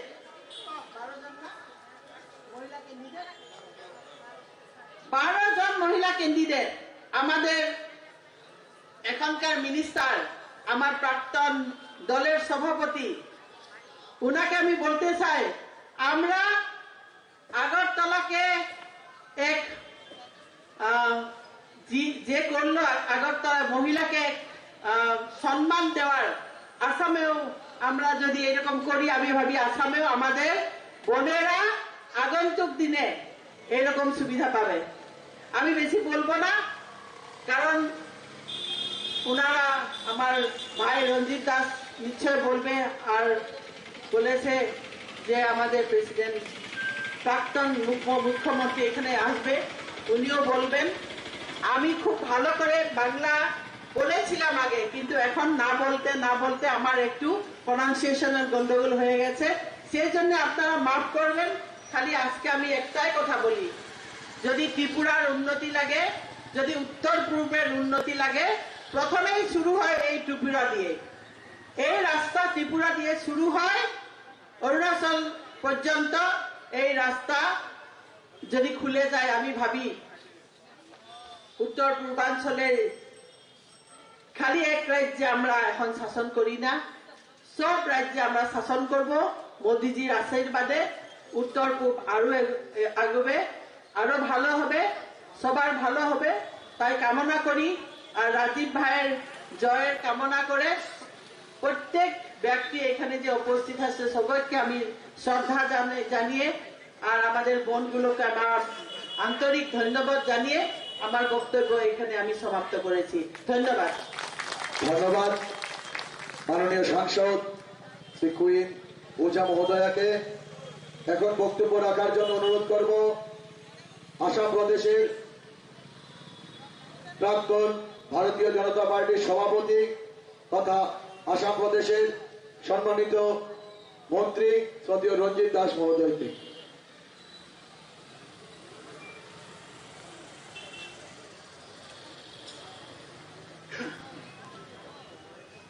সবাই ভালো?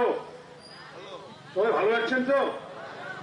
যদি ভালো আছেন আপনার সঙ্গে বলুন, ভারত মাতা কি, ভারত মাতা কি, ভারত মাতা কি, ভারত মাতা কি, ভারত মাতা কি।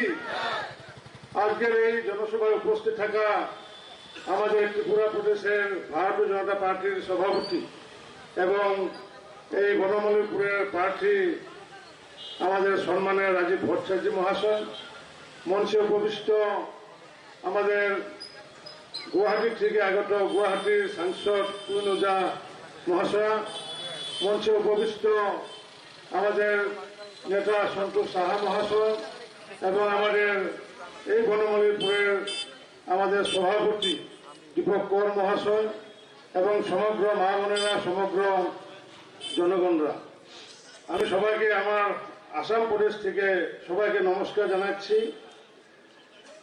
আজকে কিছুদিন ধরে আমি এই বনমালীপুর এবং মান্ডাই কনস্টিটিউয়েন্সিতে ক্যাম্পিং করেছি, আমার দায়িত্ব রয়েছে। আর ক্যাম্পিং এর সময় যখন আসা যাওয়া করি, তখন যখন আমরা গুয়াহাটির থেকে যখন এয়ারপোর্টে আমরা নামলে মনটা অল্প খারাপ লেগে যায়। খারাপ লাগার কারণটা কি জানেন? যে গুয়াহাটি অত বছর আগের একটা এয়ারপোর্ট, আর গুয়াহাটির থেকে বহুত পরে এটা এয়ারপোর্ট আমাদের আগরতলা এয়ারপোর্ট।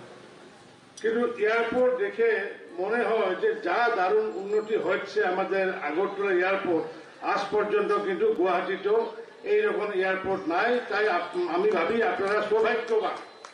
আর এই যে এয়ারপোর্টটা করার জন্য মূলগত কারণটা হলো কি, যে দেশের মাননীয় প্রধানমন্ত্রী নরেন্দ্র মোদী মহাশয় কি করেছিল, connectivity, air connectivity, rail connectivity এবং জল কানেক্টিভিটি, সব দিকে কানেক্টিভিটির কাজ করেছিল ওনার দায়িত্ব নেওয়ার পর। আর এই দায়িত্ব নেওয়ার পর আমি দেখেছি, আমি ছোট্ট একটি কাহিনী বলতে চাই। আপনারা আগে সবাই দেখেছেন, মহাভারত রামায়ণ দেখেছেন, টিভিতে দেখেছেন না? ওই মহাভারত রামায়ণ দেখার সময় আমরা কি দেখেছিলাম, যে আকাশ স্তর দেখেছিলাম, শ্রীকৃষ্ণ এবং অর্জুনের আমরা রথ দেখেছিলাম। এই যে আকাশ স্তর দেখেছিলাম, তখন এই কনসেপ্টটা সমগ্র বিশ্বের ভিতরে এই দর্শনটা কার ছিল? আমাদের ভারতবর্ষের ছিল। কারণ এই আকাশ স্তরে হোক বা হেলিকপ্টারে হোক বা এরোপ্লেন, এই বানানোর কনসেপ্টটা ছিল আমাদের ভারতের সংস্কৃতির কনসেপ্ট ছিল, যার জন্য ভগবান শ্রীকৃষ্ণ হোক কি অর্জুনে হোক বা অনেক সময় আমরা আকাশ স্তর দেখেছি, আকাশ দিয়ে রথে আসা যাওয়া করে দেখেছি। আর এটা দেখার পর ভারতবর্ষ তারপরে অনেক বছর অনেকের শাসনে থাকলো, মুঘলের শাসনে থাকলো, ব্রিটিশের শাসনে থাকলো। তারপর যে ভারতবর্ষতে আগে আকাশ স্তর সৃষ্টি হয়েছিল, তারপরে কিন্তু ভারতবর্ষতে আকাশ স্তর তো না, এমনি হেলিকপ্টারে করতে পারছিল না। সমগ্র বিশ্বের ভিতরে 1939-এ আমেরিকাতে হেলিকপ্টার প্রস্তুত করেছিল, সমগ্র বিশ্বের ভিতরে আমেরিকা করেছিল। এবং আমাদের ভারতবর্ষতে করেছিল 1984-এ করেছিল, ফার্স্ট একটি হেলিকপ্টার করেছিল। এই 1984-এ আজ অব্দি হেলিকপ্টার আমাদের দেশে অন্য জায়গার থেকে হায়ার করে আনে, অন্য জায়গার থেকে পারচেস করে। এখন মাননীয় প্রধানমন্ত্রী নরেন্দ্র মোদী মহাশয় দায়িত্ব নেওয়ার পর ও কি কাজ করলো? ও দেখলো যে আত্মনির্ভর ভারত হতে লাগবে। আর আত্মনির্ভর যদি ভারত করতে চাই, তাহলে আমরা আমাদের যেগুলো সামগ্রী, ওই সামগ্রীগুলো আমরা ভারতে প্রস্তুত করতে লাগবে। এই সিদ্ধান্ত নিয়েছিল 2016 সালে নিয়েছিল। আর নেওয়ার পর কর্ণাটকে একটা ফ্যাক্টরি বানালো, যে helicopter factory, Hindustan aeronautical limited কোম্পানিটার নাম। আর ওই কোম্পানিকে দায়িত্ব দিল যে তোমরা হেলিকপ্টার প্রস্তুত করো। আর গত 6 ফেব্রুয়ারি ওই কারখানাটা উদ্ঘাটন করলো।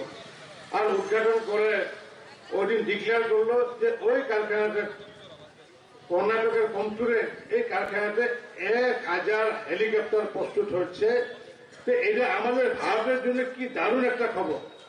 যে সময় 1984-এ একটা হেলিকপ্টার আমরা বানাচ্ছিলাম, তারপরে অন্য দেশ থেকে আমরা হেলিকপ্টার এনেছিলাম। কিন্তু আজকে কানেক্টিভিটি কাজ করার পর আমাদের এই ভারতবর্ষে 1000 হেলিকপ্টার পার 5 বছরের ভিতরে করার জন্য প্রস্তুত হয়েছে। তো এই যে রথের কাহিনী বললাম, এই জন্য বললাম যে মাননীয় প্রধানমন্ত্রী দায়িত্ব নেওয়ার পর connectivity, air connectivity, road connectivity যদি আজকে বলি, রুটিন সন্তোষ শাহ মহাশয় বলেছে যে আমাদের এই আগরতলা থেকে ত্রিপুরা থেকে এখন কত ট্রেন চলে? 12টা ট্রেন না, ডেইলি 12টার থেকে অনেক ট্রেন চলে। আগে তো এটা সম্ভব ছিল না। এই যে আগে সম্ভব ছিল না, কিন্তু মোদী মহাশয় এই জায়গায় প্রধানমন্ত্রী হওয়ার পর এই জায়গায় এই কানেক্টিভিটি হলো, সড়কের কানেক্টিভিটি হচ্ছে। শুধু সেটাই নয়, আজকে যদি গরিবের যদি কাজ করেছে, কেনা কাজ করেছে, সিপিএম বলে ওনারা গরিবের বন্ধু, কৃষকের বন্ধু, তো না বন্ধুরা, কোনোদিন ওনারা কৃষকের বন্ধু না। কৃষকের যদি বন্ধু, তাহলে আমাদের দেশের প্রধানমন্ত্রী নরেন্দ্র মোদী মহাশয় এবং ভারতীয় জনতা পার্টি। কারণ কেন যে আমাদের প্রধানমন্ত্রী নরেন্দ্র মোদী মহাশয় আসার পর আমাদের প্রধানমন্ত্রী কি করলো? কৃষক সম্মান যোজনা আসনে প্রস্তুত করলো। ভারতবর্ষে যত লক্ষ লক্ষ কোটি কোটি কৃষক রয়েছে, ওনাদেরকে কি পার বছর 6,000 করে টাকা দেওয়ার ব্যবস্থা করলো। ফসল কিষাণ বিমার ব্যবস্থা করলো। তারপরে মাননীয় মোদী মহাশয় বললো যে কৃষকের ইনকাম ডবল হতে লাগবে। আর কৃষকের ইনকাম যদি ডবল হতে লাগে, তাহলে যত জমি রয়েছে, জমি তো বাড়ানো সম্ভব নয়, কিন্তু জমির উপরে যা ফসল, এই ফসলও বাড়ানো সম্ভব নয়, কারণ অত্যাধিক ফার্টিলাইজার ইউজ করতে পারবো না। এই জন্য মোদী মহাশয় কি করলো যে যেগুলো আমার ডাইল হোক কি ধান হোক, যেগুলো প্রস্তুত করে আমাদের কৃষক বন্ধুরা, ওনাদেরকে দাম যাতে অতিরিক্ত দেওয়া পারা যায়, তার জন্য সমর্থিত মূল্য আরোপিত ব্যবস্থা করলো, মিনিমাম সাপোর্ট প্রাইজের ব্যবস্থা করলো। আর এই মিনিমাম সাপোর্ট প্রাইজের আধারে কি করলো যে আজকে ধানের প্রতি কুইন্টাল ধান এবছর 2040 টাকা করে কিনা ব্যবস্থা করলো। আর সমগ্র দেশে আমরা জানি যে বাজারে যদি আমরা আসামে গত বছর ধান বিক্রি করেছে 1200-1300 টাকা করে, কিন্তু আমাদের মুখ্যমন্ত্রী ডক্টর হিমন্ত বিশ্ব শর্মা মহাশয়ের নেতৃত্বে এবং আমার ডিপার্টমেন্ট, আমি এই ডিপার্টমেন্টটা দেখি, আমার ডিপার্টমেন্টের সহযোগে আমরা 2 লক্ষ মেট্রিক টন ধান অলরেডি আমরা ক্রয় করেছি। আর এই বছরের ভিতরে আমরা ক্রয় করব। এই যে বাজারে ওনারা বিক্রি করতো 1200 টাকা 1300 টাকা, কিন্তু এখন আমরা রেট দিচ্ছি ওনাদেরকে 20,040 টাকা করে। তার মানে ওনাদের ডিফেন্স হয়ে গেলে, কৃষকের ডিফেন্স হয়ে গেলে 700 টাকা করে পার কুইন্টাল ডিফেন্স পেয়ে গেল। এটা হলে কৃষকের বন্ধু। এই সিস্টেম না করে যে কৃষক সভা করে যদি এমনি যদি হাল্লাগুল্লা করে থাকে, তাহলে কোনোদিন এটা হবে না। ঠিক সেরকম করে গরিবের বন্ধু মোদী মহাশয়, গরিবের বন্ধু ভারতীয় জনতা পার্টি। কারণ আয়ুষ্মান কার্ড ভারতের প্রধানমন্ত্রী প্রথম প্রবর্তন করেছিল, আর যার জন্য 5 লক্ষ টাকার সুবিধা পায়, যেগুলো গরিব মানুষের। ধনী মানুষের কথা আলাদা, ওনারা অন্য অন্য জায়গায় গিয়ে ট্রিটমেন্ট করতে পারে, কিন্তু আমাদের যেগুলো গরিব মানুষ, ওরা কিরকম করে ট্রিটমেন্ট করবে? এই জন্য আয়ুষ্মান ভারতের কার্ড প্রবর্তন করলো মোদী মহাশয়। 5 লক্ষ টাকা ভারতবর্ষ যে জায়গায় যাও না কেন, ওনারা ট্রিটমেন্ট করার একটা সুযোগ পাবে। তো আজকে স্বাস্থ্যের ব্যাপারে হোক, আজকে মহিলাদের বিভিন্ন কাজের ব্যাপারে হোক, আজকে আমাদের সেলফ হেল্প গ্রুপের কথা রাজীব দা বলেছে যে মহিলাদেরকে আগিয়ে নেওয়ার জন্য সেলফ হেল্প গ্রুপ দিয়ে ভারতের crore crore self help group প্রস্তুত করে রিভলভিং ফান্ড দিয়ে ওনাদেরকে আগিয়ে নেওয়ার ব্যবস্থা করেছে। আর ওনাদের উৎপাদিত সামগ্রীটা আমরা ইউজ করেছি, যার জন্য দেশের ডিজিপিও বেড়ে যাবে। এরকম করা অনেক কাজ করেছে। সেই যেরকম করে আমরা রেখেছি যে ত্রিপুরার আগে অবস্থা যেরকম ছিল, ত্রিপুরা তো আমি আগে তো এসে নাই, কিন্তু আমাদের ভারতীয় জনতা পার্টির সরকার হওয়ার পর আমি প্রথম ত্রিপুরাতে এসেছি। কারণ কেন, আগে দৌড়তাম ত্রিপুরাতে আসার জন্য, কারণ আমি 92 থেকে আমি ভারতীয় জনতা পার্টির একজন কার্যকর্তা। তো আমি জানি যে এই জায়গায় দাঙ্গা হয়, আর যদি কেউ যদি দেখে, যে কেউ শুনে এই আসাম থেকে এসেছে, কারণ 92 থেকে আমি কার্যকর্তা, তখন আমাকে কোনো শুরু করে মারা দেবে। কারণ এই জায়গাটা কংগ্রেস, অনেক কংগ্রেসকে মেরে দিচ্ছে আগে। আমি আগে ভয় করতাম, ত্রিপুরা আসতাম না। যখন ভারতীয় জনতা পার্টির সরকার হলো, বিপ্লবদার সরকার হওয়ার পর, ভারতীয় জনতা পার্টির সরকার হওয়ার পর একবার আমি ত্রিপুরাতে এসেছি, এবং আজকে এই 2 দিন ধরে সেকেন্ড টাইম আমরা এসেছি। আর সেকেন্ড টাইম আসার পর এই 5 বছরে যা দারুণ আমরা ডেভেলপমেন্ট দেখেছি, আগের ত্রিপুরা ওখানে ত্রিপুরা। তাই আমি আশা করি আমাদের এই ত্রিপুরা ইলেকশনে আমাদের প্রার্থী রাজীব দা যাতে সর্বশ্রেষ্ঠ ভোট পায়, সর্বশ্রেষ্ঠ ভোট না পালেও যাতে দ্বিতীয় সেকেন্ড হাইস্ট ভোট যাতে ওনারা পায়, তাই আমি আপনাদেরকে প্রার্থনা করেছি বনমালীপুরবাসী আপনারা ভাগ্যবান, কারণ আগেও আপনারা সিএম ক্যান্ডিডেট পেয়েছেন আপনারা, এবারও আপনাদের কাছে আমাদের প্রেসিডেন্ট রয়েছে। আর আগেরবারও বিপ্লবদা তখন প্রেসিডেন্ট ছিল, আর আমিও সেই সময় আমি প্রেসিডেন্ট ছিলাম। বিপ্লবদার আমি একসঙ্গে কাজ করেছি, ওনা ত্রিপুরা প্রদেশের পার্টির প্রেসিডেন্ট ছিল এবং আমি ছিলাম আসাম প্রদেশের প্রেসিডেন্ট। তাই বিপ্লবদা এটা আগে এমএলএ ছিল, এখন রাজ্যসভার সাংসদ। বিপ্লবদা আসতেছে, আমাকে বলতেছে যে আপনি আইসে গেছে। আমি আগে আমি বলে না, কারণ আমি এই জন্য বলে না, আমি সন্তোষ দাকে বলার জন্য বললাম। তারপরে বললাম যে শ্যামলদা বলো, শ্যামল ভৌমিক বলো, তারপরে বললো আমার পার্টি বললো। তখন বিপ্লবদা এসেছে যা ত্রিপুরার যা পরিবর্তনের মূল নায়ক, ত্রিপুরার পরিবর্তনের মূল নায়ক। Biplab Deb welcome, Biplab Deb welcome. আমি স্লোগানটা আমি দিব।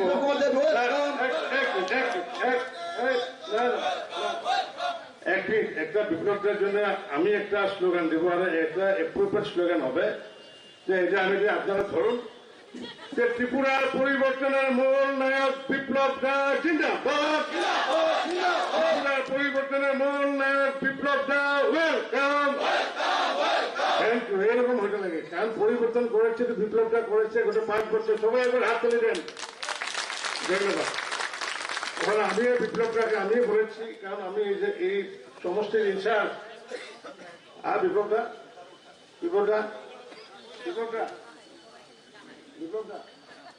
আমি এটা দায়িত্ব দিয়েছি আমাকে দলে। আমি আপনাকে রিকোয়েস্ট করলাম আপনি এখন বক্তব্য রাখার জন্য।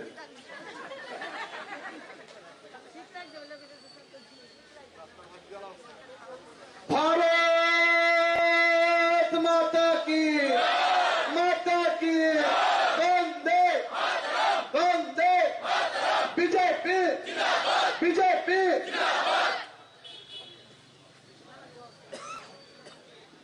আজকে ত্রিপুরা এত খুশি কেন? ভারতীয় জনতা পার্টির কার্যকর্তারা এত খুশি কেন? আমি নিজেও খুশি, কারণ কি আজ মাননীয় প্রধানমন্ত্রী ত্রিপুরাতে এসে সিপিএম কংগ্রেস মমতার বৈতরণী সব শেষ করেছে। জনঢল নেমেছে।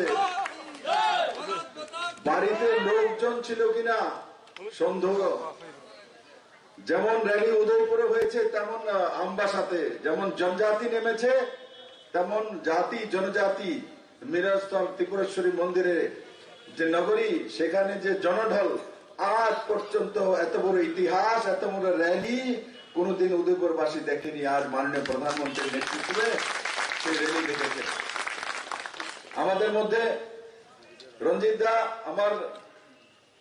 আমি রঞ্জিত দার থেকে ছোট। রঞ্জিত দা রাজনীতিতে অনেক পুরনো স্টেট প্রেসিডেন্ট ছিলেন, আমিও ছিলাম। দাদা মন্ত্রীও ছিলেন, বড় বড় মন্ত্রণালয় সামলিয়েছেন। গুয়াহাটির এয়ারপোর্ট হোক, অন্যান্য বিষয় হোক, অনেক ট্রান্সপোর্ট ডিপার্টমেন্ট অনেক কাজ করেছেন। আজ আমাদের মধ্যে আছেন। দিদি তো আমার বড় বোন, পুরো আসাম, আধা আসাম তো এখানে চলে এসছে। দিদির আশীর্বাদ আমি পাই। দিদি আমাদের মেম্বার অফ পার্লামেন্ট রয়েছেন, আর মন্ডল প্রেসিডেন্ট, আর সঙ্গে সঙ্গে আমাদের সন্তোষ দা চা ব্যাপারীকে সবাই চেনে তো আছে। তো আজকে আমি বনমালীপুরবাসীকে বারবার সব জায়গায় একটাই কথা বলি, বনমালীপুরের মানুষের মধ্যে একটা দাদা কেন দাঁড়ালো না? আরে দাদা তো আছে, দাদা তো পুরো 60 সিটের মধ্যে আছে। রাজীব দাকে দিয়েছি, রাজীব দাও প্রদেশ সভাপতি আছেন। রাজীব দা আমার চাইতে বেশি কাজ করতে পারবেন, রাজীব দাকে আপনারা বেশি ধরতে পারবেন, কারণ কি রাজীব দা কলেস্ট্রিলাতেই থাকে। তার জন্য বেশি কাজ করার জন্য রাজীব দাকে আমি পাঠিয়েছি। পার্টি নির্ণয় করেছে। আমার বিশ্বাস আপনারা সমস্ত ভারতীয় জনতা পার্টির কার্যকর্তারা যারা মাইক্রোফোনের মাধ্যমে আওয়াজ আমার শুনছেন, এমন তো সমস্ত বনমালীপুরবাসী আমাকে যতটা আশীর্বাদ দিয়েছেন, তার দুগুণা আশীর্বাদ দিয়ে রাজীব বাবুকে বিধানসভা পাঠানো আপনাদের নৈতিক দায়িত্ব। আর এমনি তো যে একটা অনৈতিক জোট হয়েছে, এই বনমালীপুরবাসী কোনোদিন এই কমিউনিস্টের এমএলএ এখান থেকে আসতে দেয়নি, কিন্তু আজ কংগ্রেস আর কমিউনিস্ট মিলি ভগত করে নৈতিকতাকে বিসর্জন দিয়ে এখানে প্রার্থী দিয়েছে। তো তার জন্য বনমালীপুরবাসীকে আমার বোঝাতে হবে না, বনমালীপুরবাসী জানে কি করতে হবে। তার জন্য আজকে নরেন্দ্র ভাই মোদীর নেতৃত্বে যে সরকার 5 বছর কাজ করেছে, আর তার পরিণাম আজকে যেখানেই যাই, আমি কালকে নর্থে ছিলাম, উন্নকেটিতে গিয়েছিলাম, তো যেখানে যাই মহিলা এবং যুবা আর বুজুর্গ শুধু ভারতীয় জনতা পার্টির সঙ্গে, আর কোন পার্টির সঙ্গে নয়। আর যুবা যার সঙ্গে থাকবে, মহিলা যার সঙ্গে থাকবে, জিত সেই পার্টির নিশ্চিত। আর নরেন্দ্র মোদী যখন উদয়পুরের ময়দানে এসছেন, তখন দেখেছেন যে মহিলায় মহিলা, মহিলায় মহিলা। আর আমরা সংকল্প পত্রে তো মহিলা সশক্তিকরণের জন্য প্রথম যে বিন্দু, তার মধ্যে লেখা আছে যে গরিবী রেখার নিচে কোন মা যদি কন্যা সন্তান জন্ম দেয়, লক্ষ্মী জন্ম দেয়, তো 50,000 টাকা নিয়ে ভারতীয় জনতা পার্টি সরকার তার বাড়িতে পৌঁছে যাবে। আর তারপরে মেয়েকে পড়ানোর জন্য বইপত্র, ড্রেস, সমস্ত কিছুর ব্যবস্থা ত্রিপুরা সরকার করবে। যখন হায়ার এডুকেশনে যাবে, উচ্চ শিক্ষার জন্য যাবে, কলেজে যাবে, যে মেরিট আছে, যেই আমার কন্যা মেরিট গ্রুপে আসবে, তাকে আমাদের সংকল্প পত্রে আছে আমরা একটা স্কুটিও দেব।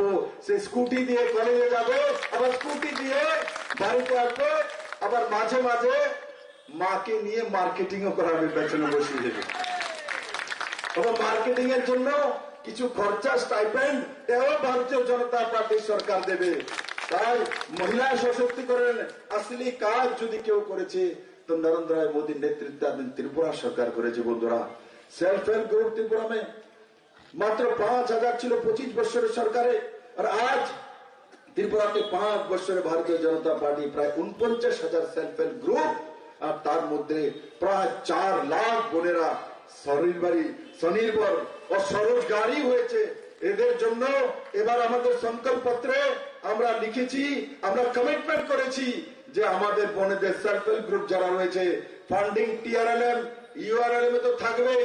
ত্রিপুরা সরকার মুখ্যমন্ত্রী কোষে আলাদা করে 1,000 কোটি টাকা মহিলাদের স্বনির্ভর করার জন্য ভারতীয় জনতা পার্টির সরকার মহিলা সশক্তিকরণের আসলে কাজ যদি কেউ করবে, তো ত্রিপুরা সরকার ভারতীয় জনতা পার্টির সরকার করছে। বন্ধুরা, যুবকদের রোজগার, বুজুর্গদেরকে পেনশন, আর সঙ্গে সঙ্গে এই ত্রিপুরা রাজ্যে ভারতীয় জনতা পার্টি যে এক নতুন ব্যবস্থা এনেছে, সেটা কি? ত্রিপুরাতে লম্বা সময় এক দলীয় ব্যবস্থা ছিল, এক পার্টি সরকার আর এক দলীয় ব্যবস্থা।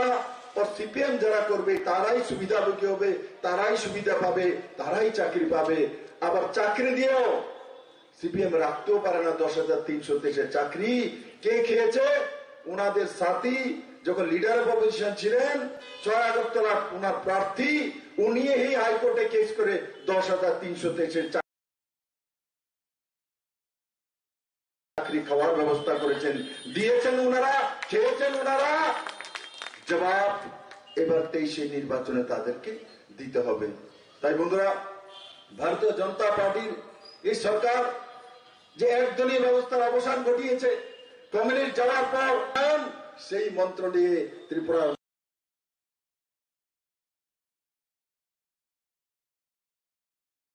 মানুষ প্রথম দেখেছে যে ত্রিপুরাতে একদলীয় ব্যবস্থা ভারতীয় জনতা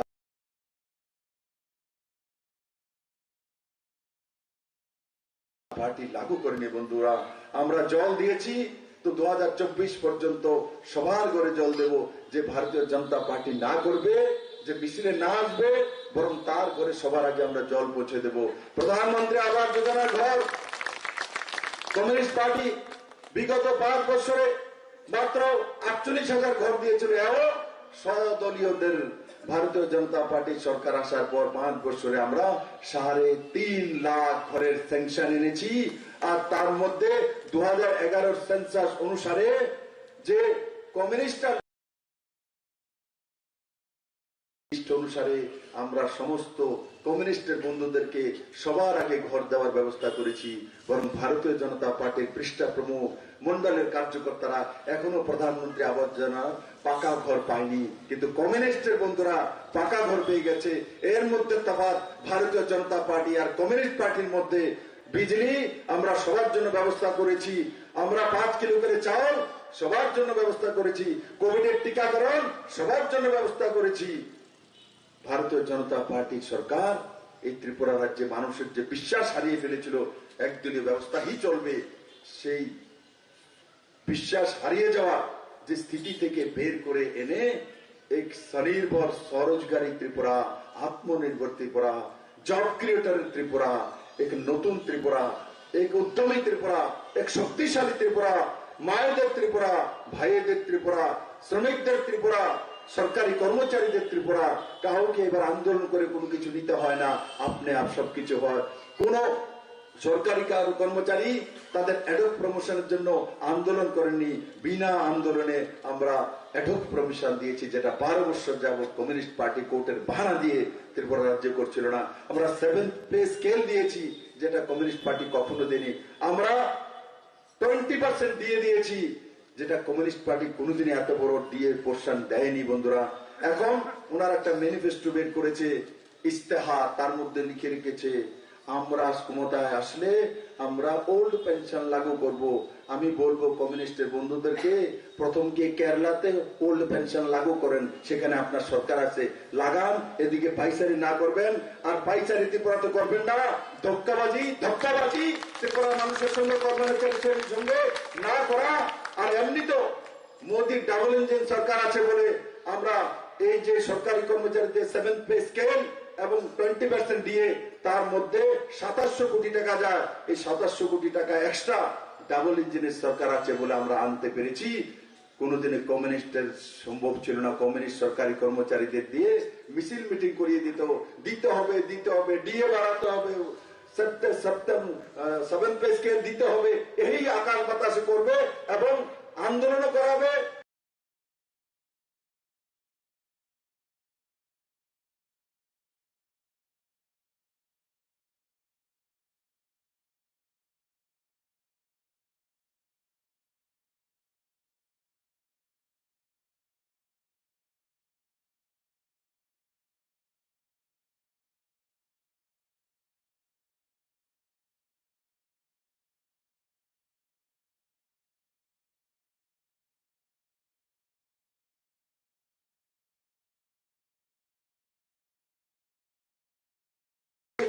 আসবে না, খাওয়াটা রবিবার রেডি রাখবেন। আমি যে কোনো বাড়ির মধ্যে, আর আমার কমিউনিস্ট, আমি তো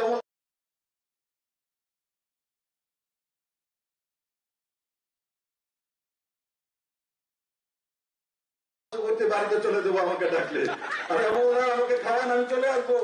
আমাদের মানে এমন কোনো কিছু নেই। আর সঙ্গে সঙ্গে আরেকটা কথা বলে আমি বিষয় সমাপ্ত করব। দেখুন, কংগ্রেস আর কমিউনিস্টের, বিশেষ করে কমিউনিস্টের বন্ধুদেরকে বলবো, দেখুন আপনাদের সবচেয়ে বড় নেতা মানিক সরকার, উনি পর্যন্ত এই অনৈতিক জোটকে মানেননি, যেই কারণে উনি ইলেকশনে প্রতিদ্বন্দ্বিতা করছেন না। আগে গিয়ে মানিকদাকে জিজ্ঞাসা করেন যে আপনি কেন ইলেকশনে প্রতিদ্বন্দ্বিতা করছেন না। আমাকে বলে মানুষের, সাংবাদিকরা জিজ্ঞাসা করে, দাদা আপনিও তো করছেন না, আর আমি তো রাজ্যসভা চলে গেছি, দাদা তো কোনো সভায় যাচ্ছেন না। আমার দাদার জন্য কষ্ট, আমি দাদাকে ভালোবাসি। এই কারণে আজকে কমিউনিস্টরা দাদার জন্য চিন্তা করে না, আমরা কিন্তু চিন্তা করছি। কারণ কি, উনি 20 বছর ত্রিপুরার মুখ্যমন্ত্রী ছিলেন, ও রাজীব দাও সেই দিশাতে কাজ করবেন। আমার পূর্ণ বিশ্বাস ভারতীয় জনতা পার্টির সমস্ত কার্যকর্তারা সবাই মিলে এই বনমালীপুর অঞ্চলের সমস্ত বুথ প্রেসিডেন্ট, পৃষ্ঠা প্রমুখ সবাই মিলে এক নতুন দিশাতে কাজ করে রেকর্ড করে রাজীব দাকে জিতিয়ে এক পদ্মফুল পাঠিয়ে নরেন্দ্র মোদী সরকারকে শক্তিশালী সরকার বানানোতে সাহায্য করবে। সবাইকে অনেক অনেক ধন্যবাদ। একবার আমার সঙ্গে ভারত মাতা কি, ভারত মাতা কি, ভারত মাতা কি, নরেন্দ্র ভাই মোদী কি, জেপি নড্ডা কি, অমিত ভাই শাহজি কি, বনমালীপুরবাসী কি, বনমালীপুর মন্ডল কি। ধন্যবাদ। ধন্যবাদ মুক্তির মহানায়ক প্রতিশ্রী বিপ্লব কুমার দেব মহোদয়কে আজকের বিজয়